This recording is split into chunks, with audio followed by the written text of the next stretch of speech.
12နှစ်ပဲရှိသေးတယ်ဗျအရင်စေးကြောက်ရှာနေ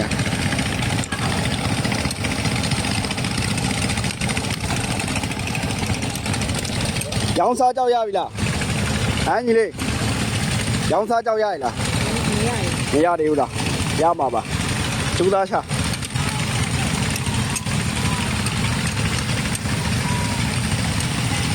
12နှစ်ပဲရှိသေးတယ်ဗျကျွန်တော်ငယ်ငယ်တုန်းကလည်းအဲ့လိုရွေးနေမှာမော်ထဲမှာလိုက်ပြီးတော့ကြောက်လိုက်ရှာတယ်ပြီးရင်စနေတနင်္ဂနွေကြောင်းပေးရဆိုရင်အဲ့လိုကြောက်လိုက်ရှာတယ်ရွှေလိုက်ကျင်တယ်ပေါ့ဗျာအဲ့လိုမျိုးနဲ့ကျွန်တော်တို့ပြီးရ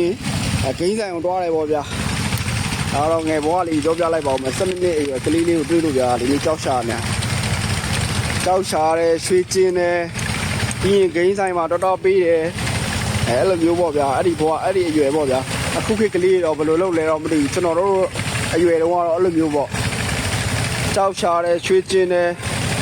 ပြီးရင်တော့ဂိမ်းဆိုင်ကိုတွားတယ်ပေါ့ဗျာဂိမ်းဆိုင်ကိုတော်တော်ပေးတယ်ကျွန်တော်တို့ငယ်ဘွားအဲ့လိုဖြတ်တန်းခဲ့ရဗျ